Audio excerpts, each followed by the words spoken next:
Hey everyone, it's Ethan or Miist back again for another video today, and welcome back to the channel, guys. We're here again for yet another video, and today we're going to be talking about every movie I watched last week. But before that, I have two things I wanted to talk about, and actually real quick, sorry about the mess. Just a mess in my room right now. I haven't been in here much at all the past couple of weeks. Yeah, but let's firstly talk about this. So you can see here I'm wearing a Noah Kahan Stick Season t-shirt, and I went to my first ever concert this past week.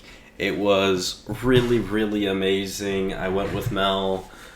She bought the tickets for us last year, and I wasn't really looking forward to it. I wasn't a huge Noah fan at the time, even though I was listening to his music, and we both became even bigger fans of his music over the past, I don't know, I'd say like 7 months since the tickets were bought, I think back in September. So that's really awesome, and it was a blast. He was a great performer, and we had so much fun. I really loved it, and it was definitely a great way to start my concert career. Like I said, it was my first ever concert, so that's really awesome.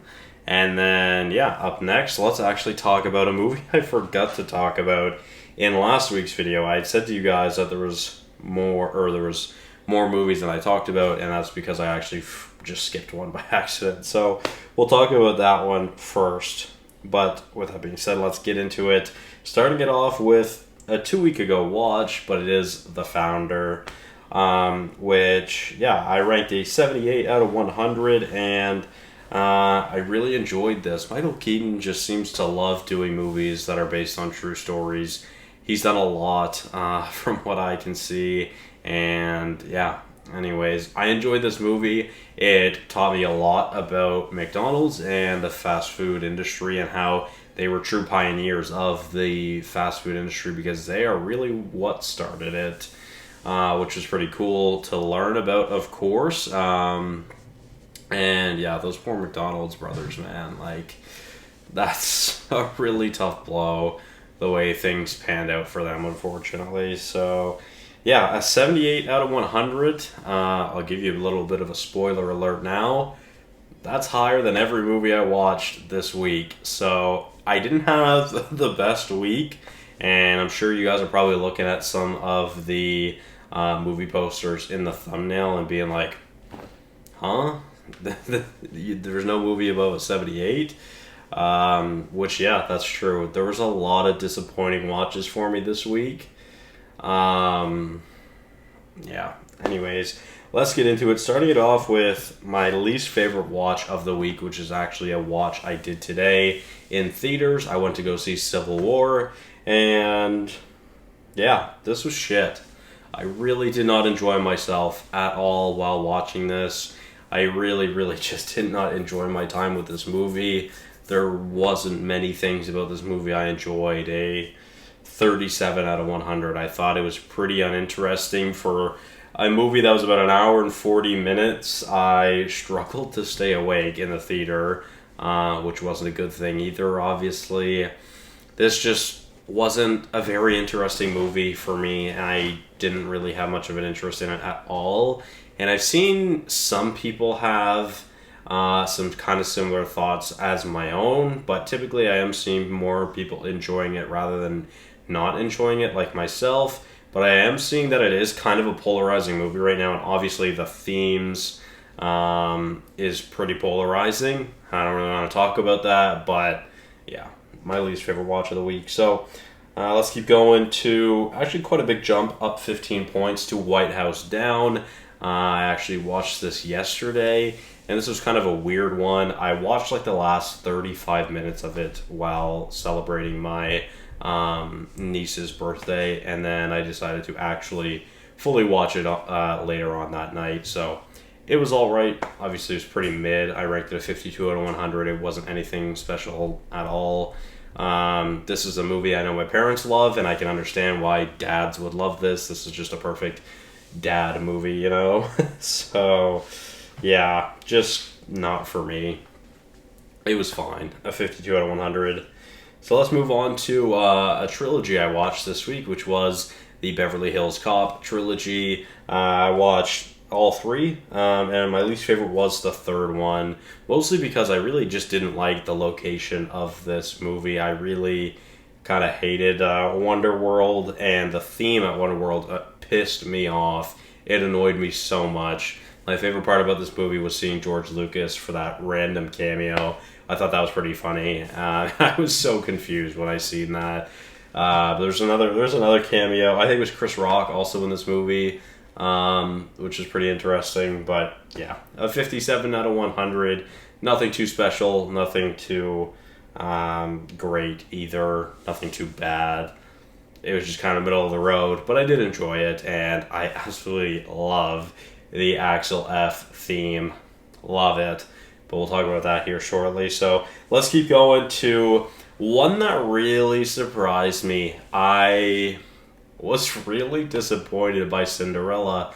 Mel and I watched it today, and I was really, really surprised about how mid this movie was. Like, it's very, very mid. I do not think this is a great movie at all, and Mel doesn't think it's great either, and Mel loved it growing up as a kid. It was the first time I ever watched it. The love story's quite stupid. It's just quite funny. The prince literally says like 10 words to Cinderella, and she's just swooned, and they fall in love and get married in a matter of a day. So that's quite wild. And she's also got laughably small feet, which was a really weird ick of mine. But yeah, overall, I just felt like this was kind of a bland movie. Nothing really going for it, in my opinion. And it's actually one of my least favorite of the Disney princess movies. Mel and I are working on going through the Disney princess movies. We just haven't watched a lot of movies lately. So yeah, here we are. But let's keep going to probably the one I'm most sad about being disappointed in, which was Doctor Strangelove, or How I Learned to Stop Worrying and Love the Bomb, which, again, this one was really upsetting because it really saddened me about how much I did not enjoy this movie. I ranked it a 65 out of 100, which was really surprising, and to be honest, I only learned, well, there's a little bit of a story to this movie. So obviously, this is a very old movie. It came out in 1964, so it's about 60 years old, which is pretty cool. And I got to see it in theaters. So this is by far the oldest movie I've ever seen in theaters, which was really, really cool. So that was a fun experience to be able to watch it on the big screen, because at my local Cineplex, we are showcasing every Kubrick movie, or they are, I guess, showcasing every Kubrick movie throughout the month of April. And I haven't seen any of the others in theaters yet, but decided to watch Strangelove this afternoon, or this evening, I should say. And I just didn't enjoy it. It really it just wasn't for me. It just kind of left me wanting so much more, unfortunately. So that was really depressing. I really thought I was going to love this movie, and before this movie began, there was like a little speech explaining the themes and the comedy of the movie, and I had no idea that this was a comedy or a satirical war movie. I had no idea that this was a satire, and that ultimately just wasn't for me either. I just didn't enjoy this movie, which really saddened me, because I thought I was going to love this movie, because I've heard so many great things about it, and I just didn't laugh. I didn't think it was funny either. I had one instance I had a little dry chuckle, but it just wasn't for me. And maybe I was still just pissed off from watching Civil War. I don't know. I watched them back to back today at the theater, so I don't know. Maybe it was just that. But with that being said, I'm just going to move on to Cool Runnings. I'm not going to spend much time on this one. I didn't write anything for it, but this was a cool, based on a true story movie. I learned a lot about the first ever Jamaican bobsled team, and I really respected this movie for not ending on a high note, because most, based on true stories, obviously end on a really good high note. This one did not, so that was pretty interesting. Kind of gave it a thumbs up for that. But overall, I just thought the movie was kind of decent. It was almost good, so I ranked it a 68 out of 100. But with that being said, we'll keep on going to up next, Taylor Swift, the Long Pond Studio Sessions. And this is actually a movie I watched with Mel. Mel and I started this months ago. Like, I think it was probably October, November, and we just never finished it. So we finished it this week while we were on our way to Quebec when we went to go see Noah Kahan. I didn't even mention that earlier, but yeah, we seen Noah in Quebec. Anyways, we finished it on the way home from Quebec, and yeah, overall, I enjoyed it. I ranked it actually, we didn't even finish it on the way home. We finished it when we got home. Anyways, I enjoyed it. I ranked it a 70 out of 100. You can read my review. Obviously, you can see it. Mel loves this album, and for the longest time, this was her favorite album until I kind of like gaslighted her into thinking that Reputation is her favorite album, because it is, and she does realize that now. So, anyways, Folklore is still her second favorite album, but her favorite song is on Folklore, which is Illicit Affairs, and this is Taylor's best writing, without a doubt. I'm really excited for Torture Poets Department this Friday, and obviously Mel is very excited as well, so that'll be really fun. But yeah, overall, I just wish I loved this album more. I wish I loved a lot more about this week in watches, but Mel loves this movie, so that's what matters. Let's keep going to The Accountant. Another movie I didn't really write anything for. Overall, I did enjoy it, a 72 out of 100. I thought it was a unique take on the kind of like crime action thriller with a different angle on a protagonist.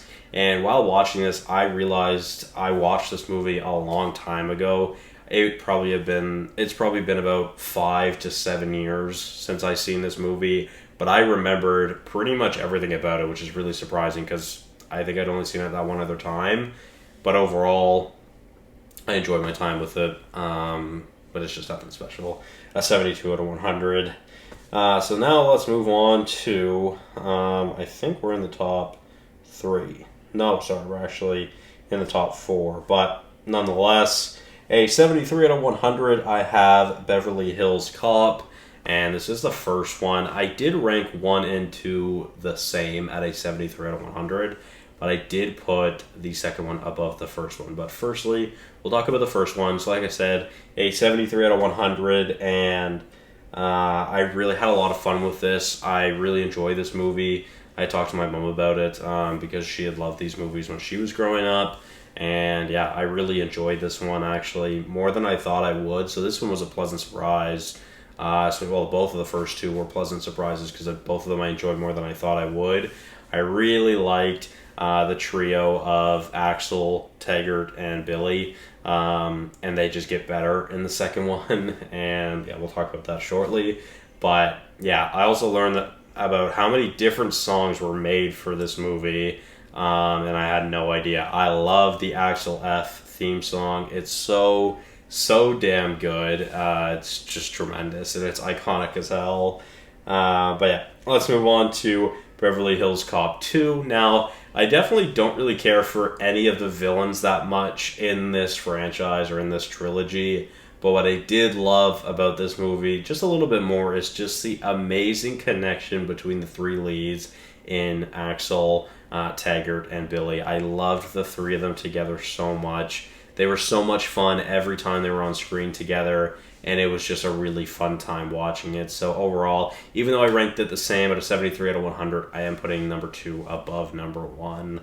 But it's not like it's a huge gap or anything. So let's keep going. Up next to my second favorite watch of the week, which is Worth. Yet again, another Michael Keaton movie based on a true story. And yeah, this one was pretty interesting. Obviously, this one is about the fallout of 9/11, and trying to help the families was Michael Keaton's character. And this truly seems like one of the worst possible jobs anyone could ever have.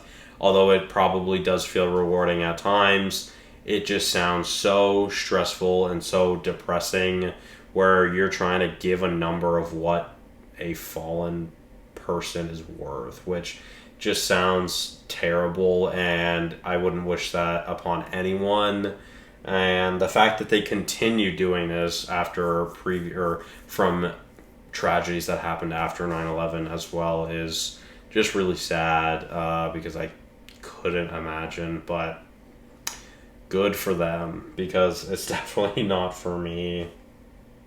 So with that being said, we'll move on to my favorite watch of the week, which was Maestro. And this one was pretty interesting to me because technically this movie is fucking fantastic. This is a technical marvel, from the directing to the camera work to, of course, the tremendous score. It was tremendous. The colors, the use of colors, the framework as well, the cinematography, and the acting was amazing in this movie. The costumes and makeup design was also all amazing, but I just kind of felt a hole in this movie. Like, there was so much of this movie that made me want to care more about it. And for someone that is just so driven by a love for music, where I will love a movie so much more if I love the score to it. And this movie kind of just gets raised because of that, where I don't think this is a great movie. Apart from its technical aspects, I don't think this is a great movie, and that's why it gets a 75 out of 100. So it's still good, don't get me wrong, and it is my favorite watch of the week. But yeah, overall, I was a little saddened to say that I didn't love this movie as much as I hoped to, but Bradley Cooper is a force behind the camera, and I'm really excited to see what he does next. And I can't wait to watch A Star Is Born, because I have not yet, and I will be. So, with that being said, oh my god, you scared me. Jesus Christ, man. I've been here since whatever movie was before Maestro. Worth. Yeah, the beginning of Worth. Thank you guys so much for watching. Hope you did enjoy, and I'll see you guys in the next one. Bye-bye.